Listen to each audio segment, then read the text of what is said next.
공부를 사랑하는 크레이지 컨설턴트 서영진의 컨쇼 이야기를 시작하도록 하겠습니다. 자, 학부모님들이 참 많이 질문하는 것 중에 하나를 준비를 한 것이 바로 내신과 수능의 차이예요. 이런 얘기 많이 물어보십니다. 왜 우리 아이는 모의고사만 보면 이럴까요? 학교 공부는 어느 정도 하는데 모의고사만 보면 성적이 그렇게 잘 나오질 않는데요. 왜 그러냐면 학교 시험과 모의고사는 출제 방향과 개념이 완전 다르기 때문에 그렇습니다. 자, 하나하나 보도록 할게요. 자, 왜 모의고사 점수가 내신보다 안 나올까요? 그런 아이들도 있습니다. 학교 시험은 잘 못 보는데 모의고사 보면 잘 보는 아이들 있어요. 솔직히 저는 학교 시험은 잘 못 보는데 모의고사 잘 보는 아이들을 뭐라고 평가를 많이 하냐면 너 응용력 좀 있구나. 오, 얘 봐라. 단순 암기하는 것보다 그 개념을 가지고 무엇인가를 응용해서 풀어낼 수 있는 힘이 있는 일명 모의고사에 잘 맞는 성향을 띠는구나 라고 말을 하는데, 그 얘기가 뭐냐면요, 내신은 솔직히 우리 이제 부모님들 세대 학력고사와 비슷하다고 보시면 됩니다. 네가 얼마큼 그 책 안에 있던 거를 많이 외웠니, 그 외운 것을 가지고 어떻게 풀이를 해나가는지 아는 만큼 풀 수 있게끔 하는 게 보통 학교 내신 공부라고 보시면 됩니다. 하지만 모의고사는 수학 능력인 거예요. 말 그대로 뭐냐면 당연히 아이가 머릿속에 그 학문에 대한 개념을 갖고 있으면 그걸 어떻게 응용하고 어떤 식으로 풀어낼 수 있어야 돼요. 그게 고난이도 문제들이 그렇게 나옵니다. 그래서 단순하게 암기만 했다라 그래서 그 시험을 잘 보는 게 아니더라는 거죠. 이 얘기는 내신 공부하는 방법과 모의고사 공부하는 방법에는 차이가 있다라고 보시면 됩니다. 자, 그러면 문제 성격이 다릅니다. 이제 학교 시험 같은 경우는, 그리고 학교 선생님들 무시하는 건 아니지만 학교 선생님 혼자서 한 과목에 국어를 예를 든다라면 학교 선생님이 국어 시험을 내는 데 있어서 수능 출제위원만큼의 수준으로 낼 수는 없습니다. 수능은 정말 이렇게 이제 다 싸잡아가지고 이렇게 이제 한 곳에다가 이제 딱 들어가신 다음에 이제 연락을 두절시키는 어떠한 산속 요새로 들어가시는데, 그 안에 들어가시는 분들은 학교 선생님뿐만 아니라 교수님들, 전문가 집단들이 들어가게 되는 거죠. 만약 국어 지문을 하나 내는데 그 국어 지문이 만약 과학 지문이라면, 화학에 관한 부분이라면 화학 관련된 교수님이 오셔서 그 지문을 검토를 하십니다. 그 정도로 전문성을 갖고 그걸 가지고 응용해서 문제를 내는 거기 때문에 학교 시험 문제와는 성격이 되게 많이 다르게 나와요. 그래서 학교 시험 공부를 했다 그래서 모의고사를 잘 보는 게 아닌 거죠. 모의고사 문제 유형 패턴의 공부를 해야 된다는 겁니다. 그래서 가장 많이 사람들이 얘기하는 게 뭐냐면 기출문제를 풀라고 하는 거죠. 문제 유형이 있고 그 문제 유형에 맞게끔 개념을 응용시켜야 되기 때문에 기출문제를 풀면서 그 부분을 활용한다라고 합니다. 그래서 오땡이나 과학을 예를 들자면 오땡 그 문제집 있잖아요. 유명한 오땡 그 문제집이 수능 유형에 맞는다라고 볼 수는 없다라는 거죠. 한땡 사회나 국어나 이런 한땡이나 오땡 같은 그런 책들.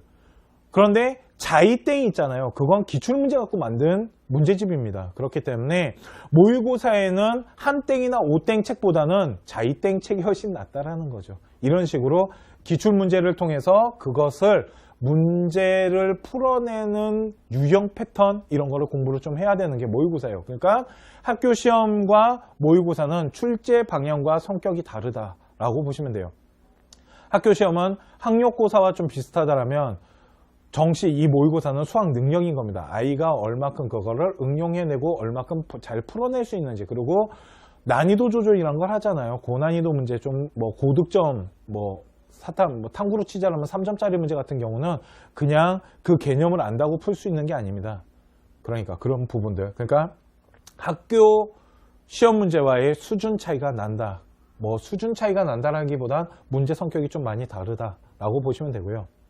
두 번째, 내신 성적에 대한 얘기를 좀 하나 드릴게요. 이제 학부모님들이랑 상담할 때 제가 좀 많이 예를 들으면서 정시 공부하는 방법 중에 아이들이 가장 많이 실수하고 학부모님들이 잘못 해석하시는 부분이 있는데요. 그 부분이 뭐냐면 예를 들겠습니다. 자, 우리 아이가 성적이 올랐어요. 되게 좋은 현상입니다. 자, 좀 보도록 하겠습니다.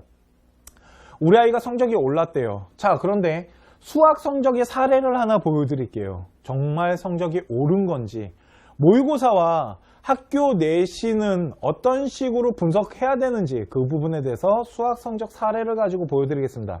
1학기, 2학기로 나눠졌고 중간고사, 기말고사, 중간고사, 기말고사 이렇게 4번의 사회 시험, 그러니까 사회에 걸쳐서 시험 평가가 이루어지는데요. 1학기 때 수학 성적이 중간고사가 90점이 나왔고 기말고사가 70점이 나왔으니까 와우! 많이 떨어졌네요. 그죠? 한 20점 정도 떨어졌으니까 어머님한테 개작살 났겠네요. 그리고 학원에 전화하셨겠네요. 우리 아이 성적이 이게 뭐예요? 막 이런 얘기를 하시고 그러면서 우리 아이가 자극을 받아서 방학 동안에 미친 듯이 공부를 방학이 있을 수가 없군요. 미안합니다. 자, 1학기에서 2학기 넘어가는 이 시점에 맞네요. 방학 동안에 방학 동안에 우리 아이가 막 미친 듯이 공부를 했습니다. 그랬더니 와, 중간고사 봤을 때 80점 다시 10점이나 올랐네요. 그리고 기말고사를 봤더니 95점이에요. 그러면 어머님들은 얘기합니다. 우리 아이 1학년 기말고사 때 잠깐 무너졌지만 우리 아이 기말고사 때 95점까지 끌어올려서 우리 아이는 성적이 되게 많이 올랐죠. 맞습니다. 성적이 올랐네요. 학교 내신으로 봤을 때는 성적이 오른 게 맞습니다. 그런데 이걸 모의고사, 일명 수능 체제로 해석해 드리도록 하겠습니다. 지금부터 잘 보시기 바랍니다. 우리 아이는 1학기 중간고사 파트 90점 맞은 거고요. 2학기 기말고사 파트는 70점 맞은 거고요. 2학기 중간고사 부분, 이 파트는 80점, 기말고사 95점. 그러니까 어머님들, 우리 학생, 우리 아버님 잘 보셔야 될 게 뭐냐면 성적이 오른 게 아니고요. 내신으로 봤을 때는 올랐는데 모의고사로 봤을 때는 우리 아이는 1학기 기말고사 봤던 그 수학 분야 파트는 여전히 못한다라는 거예요. 왜 그러냐면 학교가 됐건 학원이 됐건 복습 체제로 가는 시스템보다는 항상 선행 시스템, 먼저 배워야 될 것을 예습하는 시스템이 강합니다. 그러다 보니까 학원이나 학교에서는 한 방향 쪽으로 계속 수업을 진행했을 거예요. 이 얘기는 기말고사 파트가 70점이 나와서 우리 아이가 부족함이 있는 상태였는데도 불구하고 여기를 복습하고 가는 게 아니고 중간고사, 2학기 중간고사 선행을 통해서 아마 성적이 올랐을 겁니다. 그리고 기말고사도요. 그러면 이 성적표는 뭐라고 분석을 해야 되냐면 우리 아이가 중간고사 1학기 기말고사를 봤던 이 부분은 여전히 수학 점수에 70점을 보인다는 건 문제가 있다는 거예요. 이거를 해결을 하고 넘어갔냐가 중요한 거죠. 만일 이걸 해결하지 않았다면 학교 시험에서는 우리 아이의 능력을 평가할 수가 없고요. 언제 이게 빵꾸 났는지 알 수 있냐면 모의고사를 보면 우리 아이는 여전히 여기를 못하는구나라는 게 나타나는 거죠. 그러다 보니까 학교 내신 방향대로 공부를 한다라는 건 모의고사 공부 방법 시스템과 약간 다르다라는 거예요. 왜 그러냐면 학교 시스템이나 학교 내신에 맞추다 보면 선행, 앞으로 앞으로 나아가야 될 게 바쁘기 때문에 D를 보는 게 생각보다 쉽지 않습니다. 또한 D를 봐주면서 갈 수 있는 학원이나 학교 시스템도 그렇게 잘 돼 있다고 저는 생각하지 않아요. 그런 학원도 있겠죠. 그런 학교도 있고. 그런데 지금까지 제가 봤을 때 그렇게 하는 학교나 학원이 그렇게 많지 않았다는 겁니다. 그래서 우리 아이는 1학기 기말고사 저 부분이 아마 빵꾸가 났을 거예요. 이렇게 몇 년이 지납니다. 1학년 때 기말고사 빵꾸 나고 2학년 때 중간고사 빵꾸 나고 이렇게 빵꾸 나는 부분들이 모여서 나중에 고3 모의고사 볼 때 그 빵꾸 난 부분들이, 그 부족했던 부분들이 다 나타나기 시작하는 거죠. 그제서야 부랴부랴 내가 약한 부분을 찾기 시작하거나 아니면 그거마저도 찾지 못한 상태에서 와, 나는 왜 모의고사를 보면 성적이 잘 안 나올까라고 실망하죠.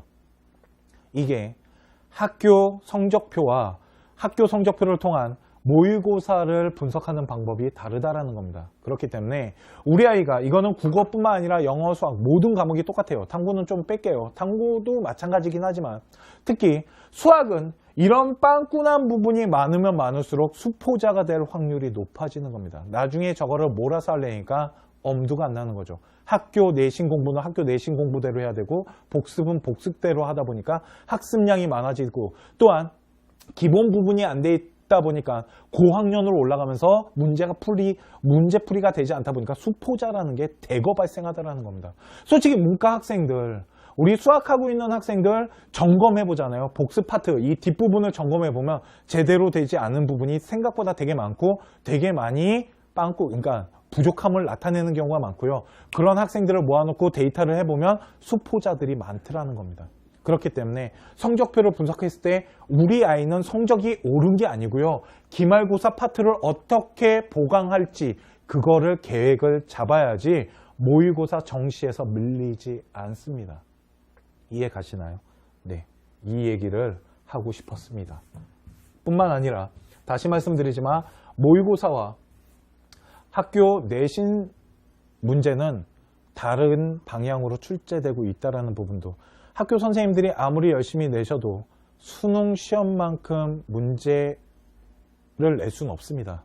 저는 대한민국 수능 문제가 되게 좋은 문제라고 생각합니다. 만들기 위해서 노력도 많이 하고요. 그런데도 문제가 생기잖아요. 그렇게까지 해도 그렇기 때문에 솔직히 문제 유형 패턴이 다르고 성적표 분석하는 데 있어서 조금 잘못 분석되는 부분들도 있다라고 저는 생각을 합니다. 이게 제가 생각하는 내신 성적의 비밀이에요. 이것들 기말고사 이 파트를 채우지 못하면 모의고사를 잘 볼 수는 없다라는 거죠. 이건 국어도 마찬가지, 영어도 마찬가지고요. 국어 같은 경우는 아이들이 저는 그렇게 합니다. 시험지를 분석했을 때 문학이 됐건 고전이 됐건 아니면 비문학이 됐건 어디가 제일 약한지를 찾아내야 된다고 생각을 해요.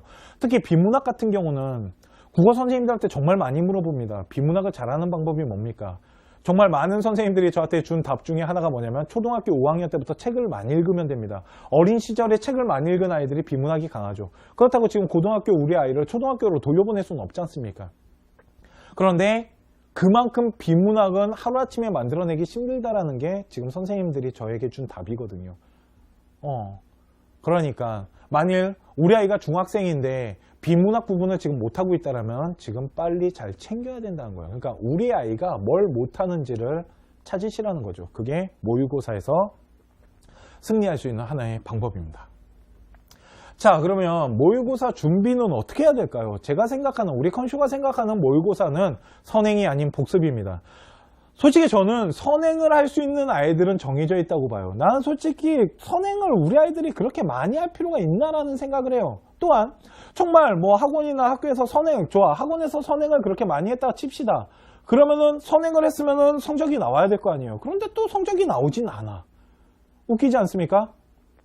그렇잖아요. 선행을 시켰으면 성적이 잘 나와야 되는데 안 그래. 성적도 안 나와. 근데 문제는 뭐냐면 또 D도 안 돼 있어. 복습도 제대로 안 돼 있더라는 거죠.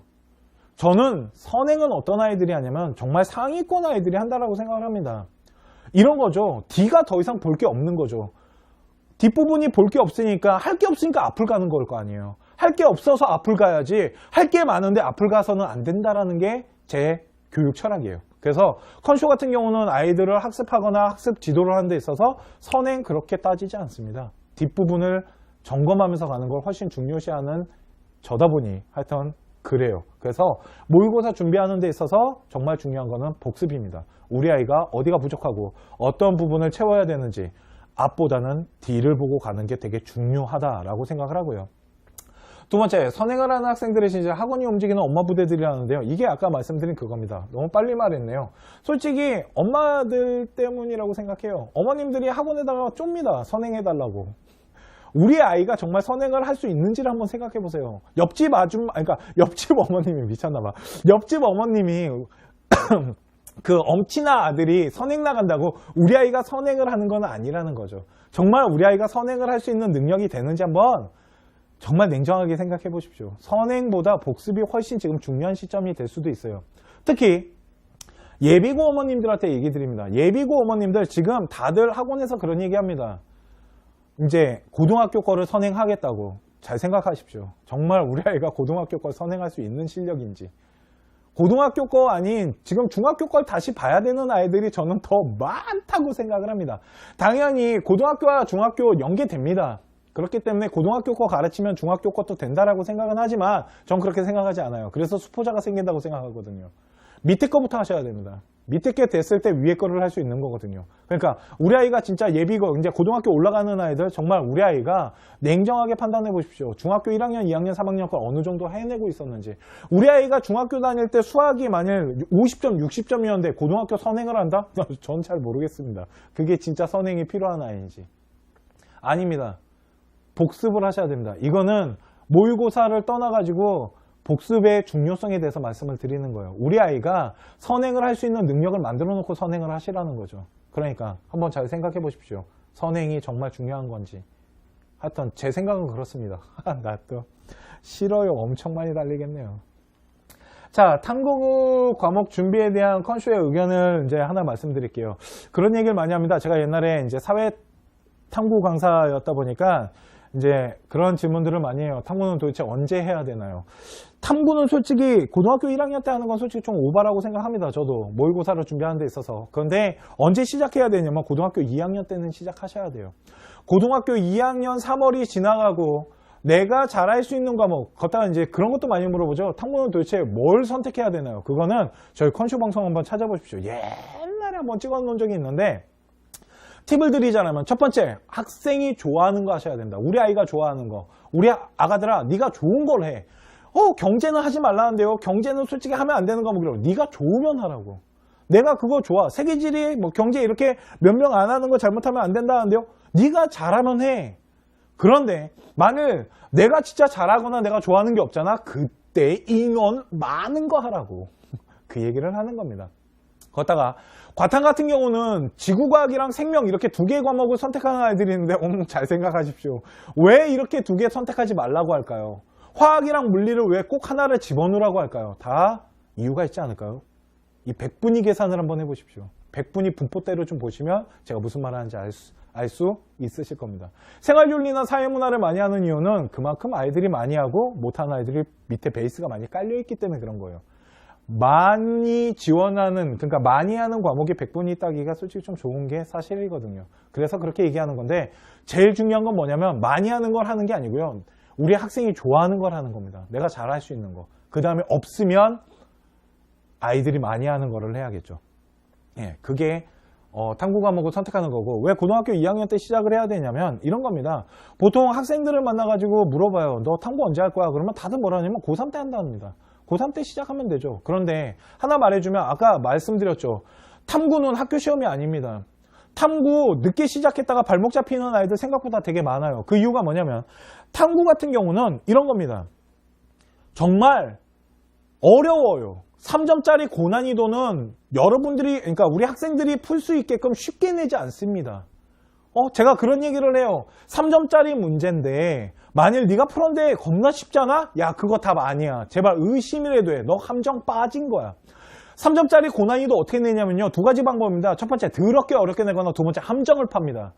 더럽게 어렵게 나온 거 틀려도 돼요. 왜? 다 같이 틀리거든요, 그건. 그런데 함정 판 거 틀리면 등급이 떨어진다고 보시면 돼요. 그런데 함정에 자꾸 걸려들어요. 그러니까 그렇게 냅니다. 함정에 빠지게끔, 나도 모르게 손이 가게끔 내요. 예를 하나 들겠습니다. 가장 많이 이제 설명할 때 쓰는 건데, 이런 겁니다. 태양열 발전소가 있습니다. 태양열 발전소가 있어요. 여름과 겨울이 있습니다. 언제 전력 생산이 많을까요? 태양열 발전소는 여름과 겨울 중에 언제 전력 생산이 많을까요? 생각할 시간 5초 드리겠습니다. 언제일까요? 보통 태양열이니까 뜨거워야 되니까 여름이라고 많은 학생들이 얘기합니다. 아닙니다. 답은 겨울입니다. 여름보다 겨울에 생산량이 훨씬 많아요. 왜 그러냐면 우리나라는 여름에 하계 강수, 뭐가 많이 오냐면 비가 많이 옵니다. 그러다 보니까 태양열은 열로 하는 게 아니고 비수로 하는 거예요. 광비수로 하는 거기 때문에 비가 안 오는 겨울에 훨씬 생산량이 많습니다. 함정 문제는 이렇게 팝니다. 나도 모르게 여름 쪽에 손이 가게끔. 그러니까 아까 말씀드렸지만 이거는 개념을 알고 상식으로 풀면 틀리게끔 해요. 이런 겁니다. 그러니까 잘 생각하면서 해야 돼요. 자, 그렇다면 언제 해야 돼요? 고등학교 2학년 3월이 끝나는 시점에 한 과목을 건드리셔야 됩니다. 내가 잘할 수 있는 과목, 아니면 학교에서 배우는 과목 중에 내가 마음에 드는 과목, 한 과목을 끝내셔야 돼요. 언제까지? 빠르면 6월, 늦어도 9월. 자, 9월에 끝냈다 칩시다. 그러면 한 과목이 남았어요. 두 과목을 해야 되니까. 그러면 9월부터 고3이 올라가는 3월 때까지 또 한 과목을 끝내셔야 됩니다. 그래서 고3 3월 모평을 봤을 때는 탐구가 고3 수준으로 만들어져 있어야 돼요. 그래야지 3월 모평과 6월 모평을 봤을 때 우리 아이의 수준을 제대로 세울 수 있거든요. 그렇기 때문에 고등학교 2학년부터 시작해야지 나중에 힘들지 않게 공부합니다. 두 번째, 세 번째인가요? 이겁니다. EBS 교재 때문에 그래요. EBS 교재의 최고로 안 좋은 게 뭔지 아십니까? 선행이 안 됩니다. 지문이 매년 바뀌기 때문에 그 해에 봐야 돼요. 2019년을 준비하는 학생이라면 2018년에 EBS를 선행할 수가 없어요. 왜? 19년에 지문이 다 바뀔 테니까. 자, 그렇다면 2019년이 됐을 때 지문이 새로 나오다 보니까 국어, 영어, 수학 다 풀어야 돼요. 그 많은 EBS 연계 교재를. 그러다 보니까 사회탐구를 할 시간이 생각보다 많지 않습니다. 고3 때 사회탐구를 진짜 할 수 있는 아이들은 저는 누구라고 생각하냐면 상위권 아이들인 거예요.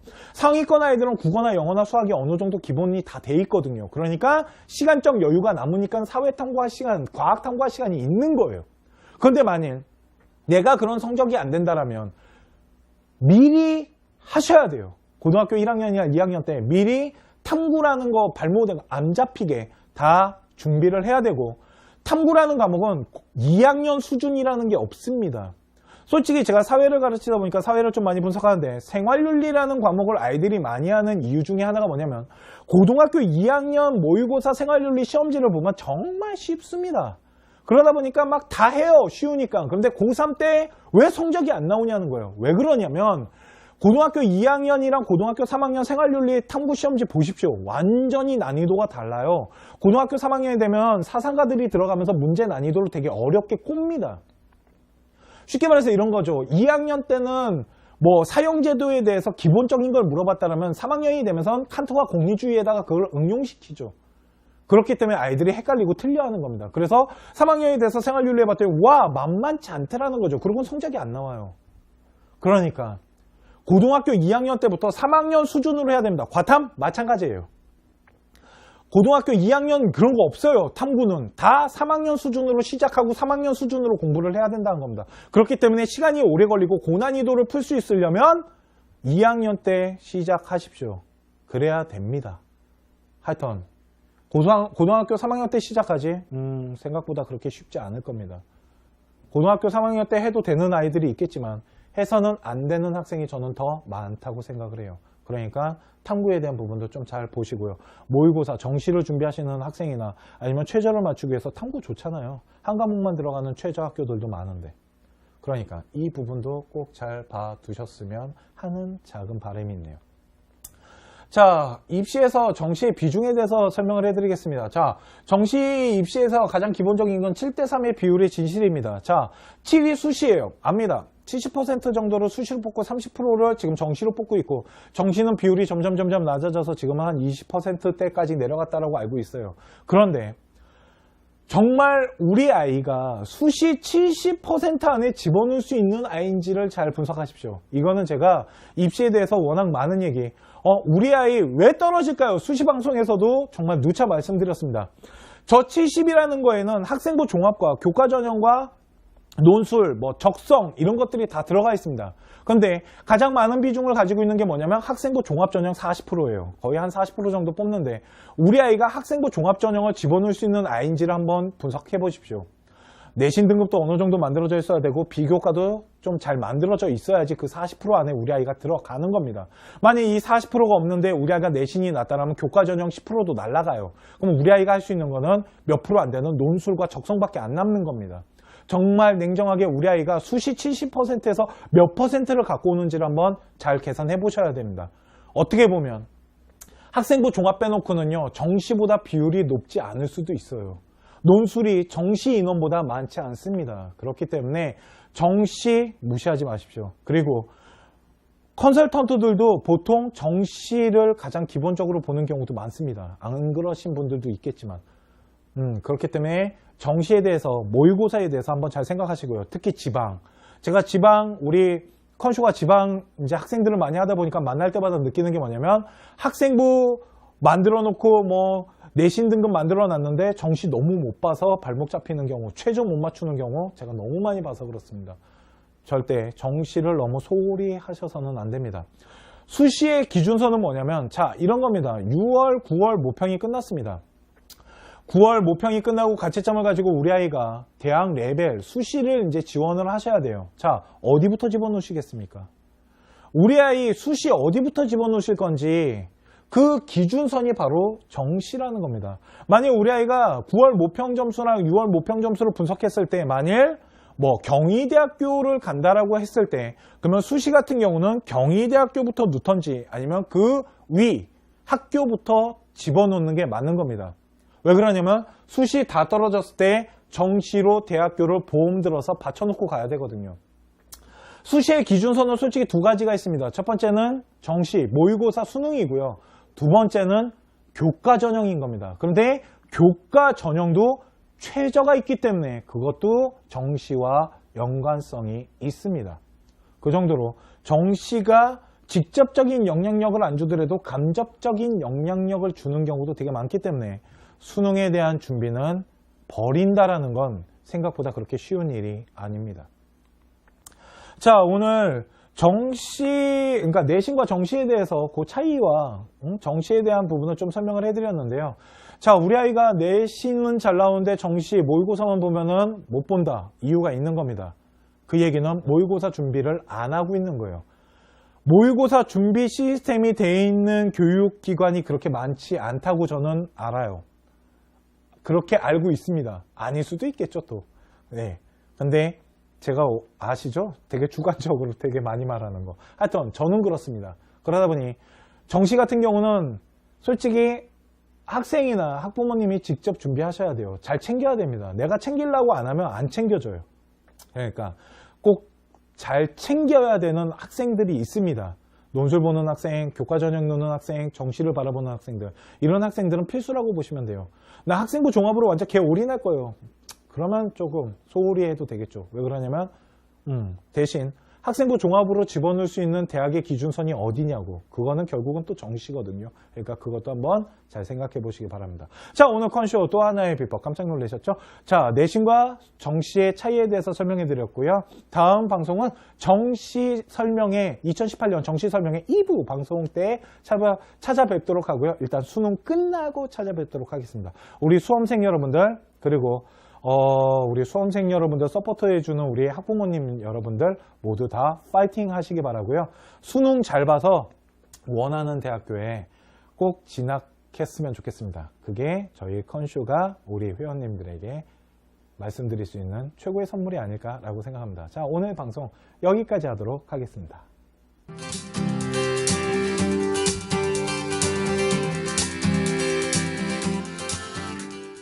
화학에 관한 부분이라면 화학 관련된 교수님이 오셔서 그 지문을 검토를 하십니다. 그 정도로 전문성을 갖고 그걸 가지고 응용해서 문제를 내는 거기 때문에 학교 시험 문제와는 성격이 되게 많이 다르게 나와요. 그래서 학교 시험 공부를 했다 그래서 모의고사를 잘 보는 게 아닌 거죠.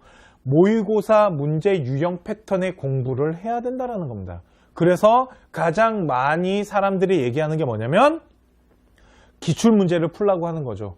문제 유형이 있고 그 문제 유형에 맞게끔 개념을 응용시켜야 되기 때문에 기출 문제를 풀면서 그 부분을 활용한다라고 합니다. 그래서 뭐 오땡이나 과학을 예를 들자면 뭐 오땡 뭐 그 문제집 있잖아요. 유명한 오땡 그 문제집이 수능 유형에 맞는다라고 볼 수는 없다라는 거죠. 뭐 한땡 뭐 사회나 국어나 이런 한땡이나 오땡 같은 그런 책들.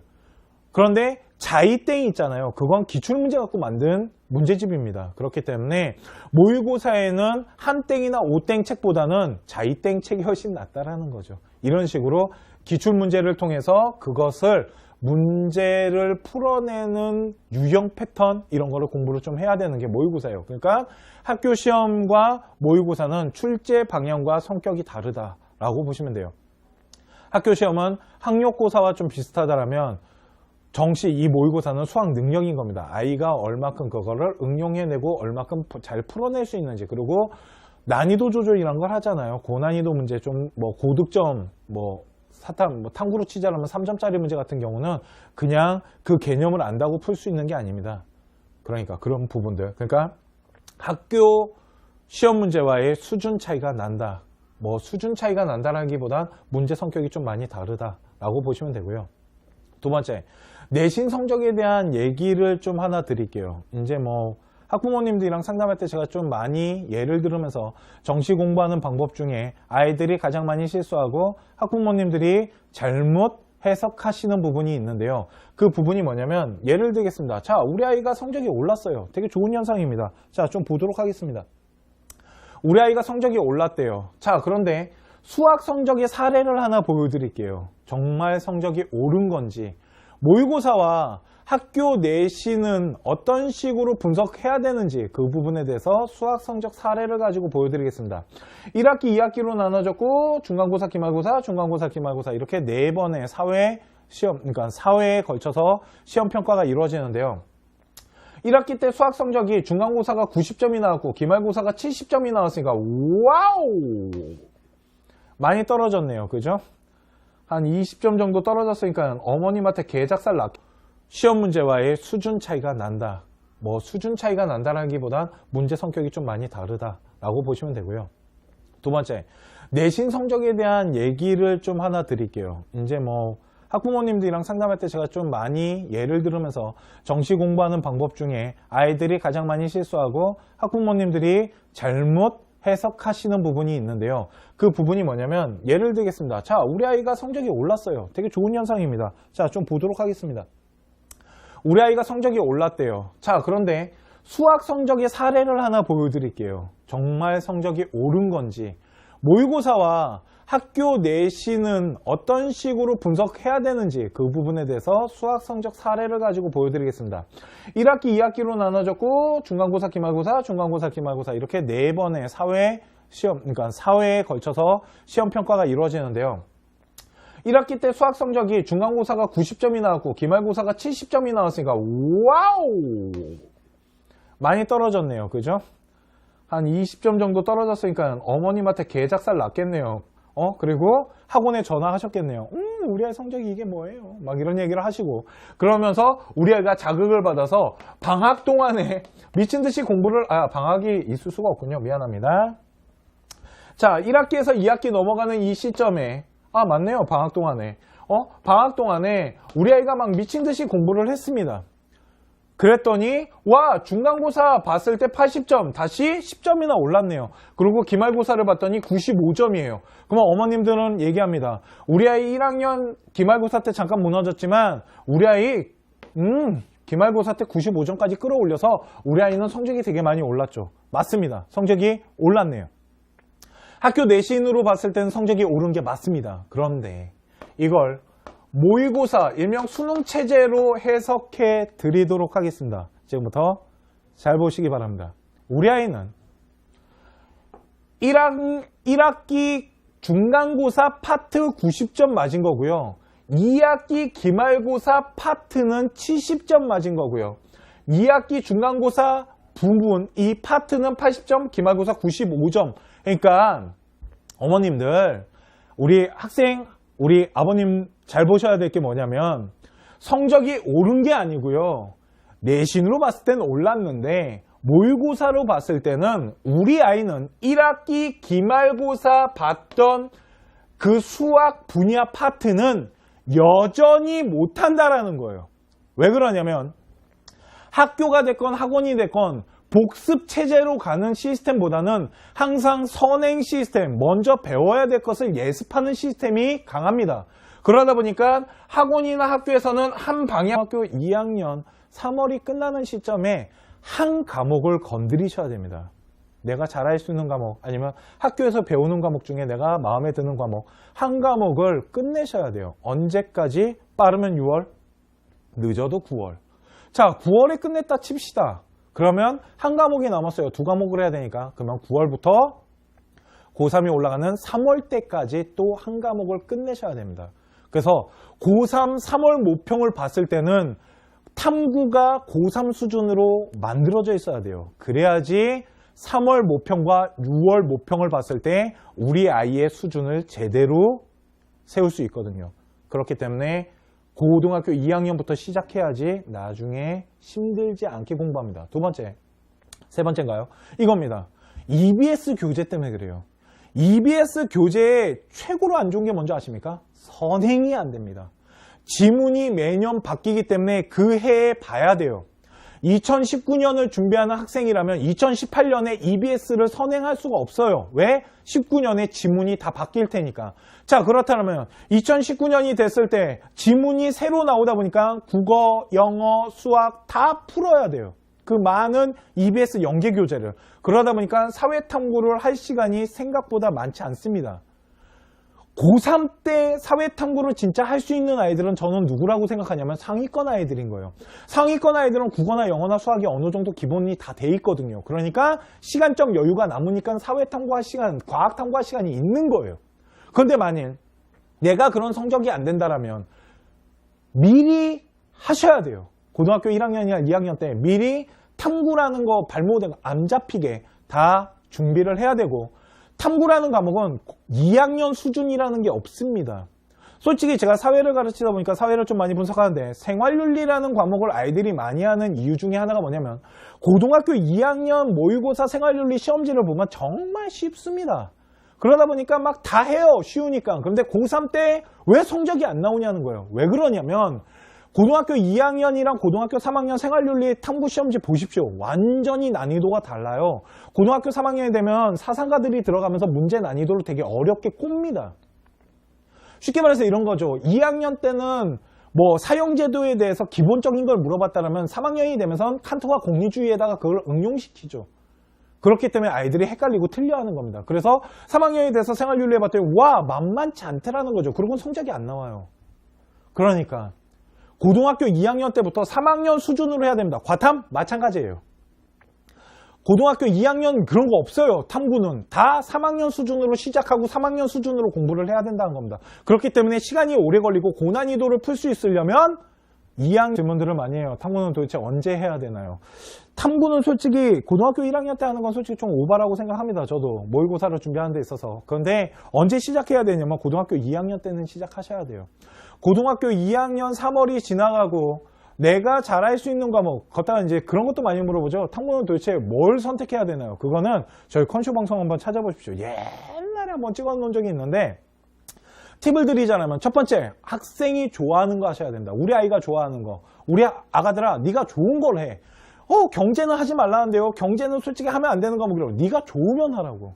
내가 그거 좋아. 세계지리, 뭐 경제 이렇게 몇 명 안 하는 거 잘못하면 안 된다는데요. 네가 잘하면 해.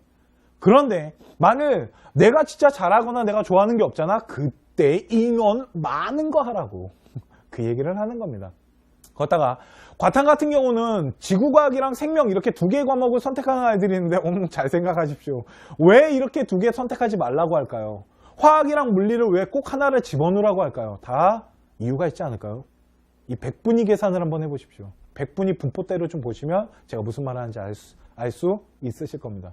생활윤리나 사회문화를 많이 하는 이유는 그만큼 아이들이 많이 하고 못하는 아이들이 밑에 베이스가 많이 깔려있기 때문에 그런 거예요. 많이 지원하는, 그러니까 많이 하는 과목이 백분위 따기가 솔직히 좀 좋은 게 사실이거든요. 그래서 그렇게 얘기하는 건데 제일 중요한 건 뭐냐면 많이 하는 걸 하는 게 아니고요. 우리 학생이 좋아하는 걸 하는 겁니다. 내가 잘할 수 있는 거. 그 다음에 없으면 아이들이 많이 하는 거를 해야겠죠. 예, 그게 탐구 과목을 선택하는 거고, 왜 고등학교 2학년 때 시작을 해야 되냐면 이런 겁니다. 보통 학생들을 만나가지고 물어봐요. 너 탐구 언제 할 거야? 그러면 다들 뭐라 하냐면 고3 때 한답니다. 고3 때 시작하면 되죠. 그런데 하나 말해주면, 아까 말씀드렸죠. 탐구는 학교 시험이 아닙니다. 탐구 늦게 시작했다가 발목 잡히는 아이들 생각보다 되게 많아요. 그 이유가 뭐냐면 탐구 같은 경우는 이런 겁니다. 정말 어려워요. 3점짜리 고난이도는 여러분들이, 그러니까 우리 학생들이 풀 수 있게끔 쉽게 내지 않습니다. 제가 그런 얘기를 해요. 3점짜리 문제인데 만일 네가 풀었는데 겁나 쉽잖아? 야, 그거 답 아니야. 제발 의심이라도 해. 너 함정 빠진 거야. 3점짜리 고난이도 어떻게 내냐면요, 두 가지 방법입니다. 첫 번째, 더럽게 어렵게 내거나, 두 번째, 함정을 팝니다. 더럽게 어렵게 나온 거 틀려도 돼요. 왜? 다 같이 틀리거든요, 그건. 그런데 함정 판 거 틀리면 등급이 떨어진다고 보시면 돼요. 그런데 함정에 자꾸 걸려들어요. 그러니까 그렇게 냅니다. 함정에 빠지게끔, 나도 모르게 손이 가게끔 내요. 예를 하나 들겠습니다. 가장 많이 이제 설명할 때 쓰는 건데 이런 겁니다. 태양열 발전소가 있습니다.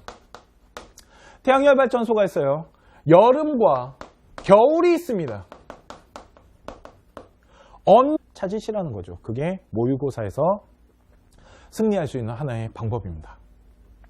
자, 그러면 모의고사 준비는 어떻게 해야 될까요? 제가 생각하는, 우리 컨쇼가 생각하는 모의고사는 선행이 아닌 복습입니다. 솔직히 저는 선행을 할 수 있는 아이들은 정해져 있다고 봐요. 나는 솔직히 선행을 우리 아이들이 그렇게 많이 할 필요가 있나라는 생각을 해요. 또한 정말 뭐 학원이나 학교에서 선행, 좋아, 학원에서 선행을 그렇게 많이 했다가 칩시다. 그러면은 선행을 했으면은 성적이 나와야 될 거 아니에요. 그런데 또 성적이 나오진 않아. 웃기지 않습니까? 그렇잖아요. 선행을 시켰으면 성적이 잘 나와야 되는데 안 그래. 성적도 안 나와. 근데 문제는 뭐냐면 또 D도 안 돼 있어. 복습도 제대로 안 돼 있더라는 거죠. 저는 선행은 어떤 아이들이 하냐면 정말 상위권 아이들이 한다라고 생각을 합니다. 이런 거죠. D가 더 이상 볼 게 없는 거죠. 뒷부분이 볼 게 없으니까, 할 게 없으니까 앞을 가는 걸 거 아니에요. 할 게 없어서 앞을 가야지, 할 게 많은데 앞을 가서는 안 된다라는 게 제 교육 철학이에요. 그래서 컨쇼 같은 경우는 아이들을 학습하거나 학습 지도를 하는 데 있어서 선행 그렇게 따지지 않습니다. 뒷부분을 점검하면서 가는 걸 훨씬 중요시하는 저다 보니 하여튼 그래요. 그래서 모의고사 준비하는 데 있어서 정말 중요한 거는 복습입니다. 우리 아이가 어디가 부족하고 어떤 부분을 채워야 되는지 앞보다는 뒤를 보고 가는 게 되게 중요하다라고 생각을 하고요. 두 번째, 선행을 하는 학생들이 진짜 학원이 움직이는 엄마 부대들이라는데요. 이게 아까 말씀드린 그겁니다. 너무 빨리 말했네요. 솔직히 엄마들 때문이라고 생각해요. 어머님들이 학원에다가 쫍니다. 선행해달라고. 우리 아이가 정말 선행을 할 수 있는지를 한번 생각해 보세요. 옆집 어머님이 미쳤나봐. 옆집 어머님이 그 엄친아 아들이 선행 나간다고 우리 아이가 선행을 하는 건 아니라는 거죠. 정말 우리 아이가 선행을 할 수 있는 능력이 되는지 한번 정말 냉정하게 생각해 보십시오. 선행보다 복습이 훨씬 지금 중요한 시점이 될 수도 있어요. 특히 예비고 어머님들한테 얘기 드립니다. 예비고 어머님들 지금 다들 학원에서 그런 얘기 합니다. 이제 고등학교 거를 선행하겠다고. 잘 생각하십시오. 정말 우리 아이가 고등학교 걸 선행할 수 있는 실력인지. 고등학교 거 아닌 지금 중학교 걸 다시 봐야 되는 아이들이 저는 더 많다고 생각을 합니다. 당연히 고등학교와 중학교 연계됩니다. 그렇기 때문에 고등학교 거 가르치면 중학교 것도 된다라고 생각은 하지만 전 그렇게 생각하지 않아요. 그래서 수포자가 생긴다고 생각하거든요. 밑에 거부터 하셔야 됩니다. 밑에 게 됐을 때 위에 거를 할 수 있는 거거든요. 그러니까 우리 아이가 진짜 예비고 이제 고등학교 올라가는 아이들 정말 우리 아이가 냉정하게 판단해 보십시오. 중학교 1학년, 2학년, 3학년 걸 어느 정도 해내고 있었는지. 우리 아이가 중학교 다닐 때 수학이 만일 50점, 60점이었는데 고등학교 선행을 한다? 전 잘 모르겠습니다. 그게 진짜 선행이 필요한 아이인지. 아닙니다. 복습을 하셔야 됩니다. 이거는 모의고사를 떠나가지고 복습의 중요성에 대해서 말씀을 드리는 가장 많이 사람들이 얘기하는 게 뭐냐면 기출 문제를 풀라고 하는 거죠. 문제 유형이 있고 그 문제 유형에 맞게끔 개념을 응용시켜야 되기 때문에 기출 문제를 풀면서 그 부분을 활용한다라고 합니다. 그래서 뭐 오땡이나 과학을 예를 들자면 뭐 오땡 뭐 그 문제집 있잖아요. 유명한 오땡 그 문제집이 수능 유형에 맞는다라고 볼 수는 없다라는 거죠. 뭐 한땡 뭐 사회나 국어나 이런 한땡이나 오땡 같은 그런 책들. 그런데 자이땡 있잖아요. 그건 기출문제 갖고 만든 문제집입니다. 그렇기 때문에 모의고사에는 한땡이나 오땡 책보다는 자이땡 책이 훨씬 낫다라는 거죠. 이런 식으로 기출문제를 통해서 그것을 문제를 풀어내는 유형 패턴 이런 거를 공부를 좀 해야 되는 게 모의고사예요. 그러니까 학교 시험과 모의고사는 출제 방향과 성격이 다르다라고 보시면 돼요.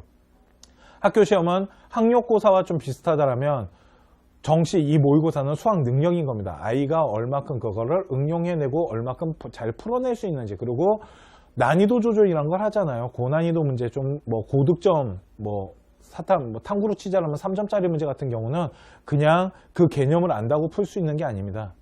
그러니까 그런 부분들. 그러니까 학교 시험 문제와의 수준 차이가 난다. 뭐 수준 차이가 난다라기보단 문제 성격이 좀 많이 다르다라고 보시면 되고요.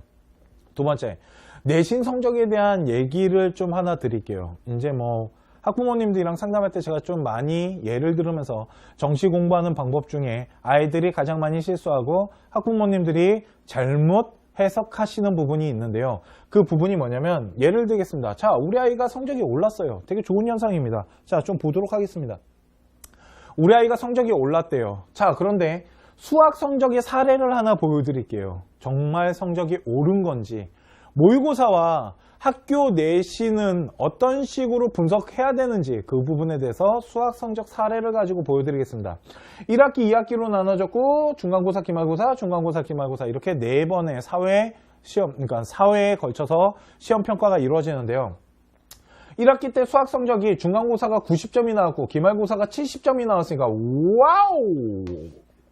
많이 떨어졌네요. 그죠? 한 20점 정도 떨어졌으니까 어머님한테 개작살 났겠네요. 그리고 학원에 전화하셨겠네요. 우리 아이 성적이 이게 뭐예요? 막 이런 얘기를 하시고 그러면서 우리 아이가 자극을 받아서 방학 동안에 미친 듯이 공부를 방학이 있을 수가 없군요. 미안합니다. 자, 1학기에서 2학기 넘어가는 이 시점에 맞네요. 방학 동안에 방학 동안에 우리 아이가 막 미친 듯이 공부를 했습니다. 그랬더니 와 중간고사 봤을 때 80점, 95점까지 끌어올려서 우리 아이는 성적이 되게 많이 올랐죠. 맞습니다. 성적이 올랐네요. 학교 내신으로 봤을 때는 성적이 오른 게 맞습니다. 그런데 이걸 모의고사, 일명 수능체제로 해석해 드리도록 하겠습니다. 지금부터 잘 보시기 바랍니다. 우리 아이는 1학기 중간고사 파트 90점 맞은 거고요.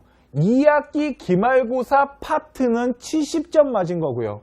2학기 중간고사 부분 이 파트는 80점, 기말고사 95점. 그러니까 어머님들, 우리 학생, 우리 아버님 잘 보셔야 될 게 뭐냐면 성적이 오른 게 아니고요.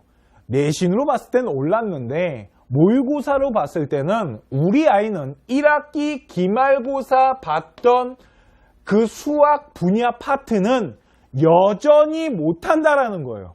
왜 그러냐면 학교가 됐건 학원이 됐건 복습 체제로 가는 시스템보다는 항상 선행 시스템, 먼저 배워야 될 것을 예습하는 시스템이 강합니다. 그러다 보니까 학원이나 학교에서는 한 방향 쪽으로 계속 수업을 진행했을 거예요. 이 얘기는 기말고사 파트가 70점이 나와서 우리 아이가 부족함이 있는 상태였는데도 불구하고 여기를 복습하고 가는 게 아니고 중간고사, 2학기 중간고사 선행을 통해서 아마 성적이 올랐을 겁니다. 그리고 기말고사도요. 그러면 이 성적표는 뭐라고 분석을 해야 되냐면 우리 아이가 중간고사, 1학기 기말고사를 봤던 이 부분은 여전히 수학 점수에 70점을 보인다는 건 문제가 있다는 거예요. 이거를 해결을 하고 넘어갔냐가 중요한 거죠. 만일 이걸 해결하지 않았다면 학교 시험에서는 우리 아이의 능력을 평가할 수가 없고요. 언제 이게 빵꾸 났는지 알 수 있냐면 모의고사를 보면 우리 아이는 여전히 여기를 못하는구나 라는 게 나타나는 거죠. 그러다 보니까 학교 내신 방향대로 공부를 한다라는 건 모의고사 공부 방법 시스템과 약간 다르다라는 거예요. 왜 그러냐면 학교 시스템이나 학교 내신에 맞추다 보면 선행, 앞으로 앞으로 나아가야 될 게 바쁘기 때문에 D를 보는 게 생각보다 쉽지 않습니다. 또한 D를 봐주면서 갈 수 있는 학원이나 학교 시스템도 그렇게 잘 돼 있다고 저는 생각하지 않아요. 그런 학원도 있겠죠. 그런 학교도 있고. 그런데 지금까지 제가 봤을 때 그렇게 하는 학교나 학원이 그렇게 많지 않았다는 겁니다. 그래서 우리 아이는 1학기 기말고사 저 부분이 아마 빵꾸가 났을 거예요.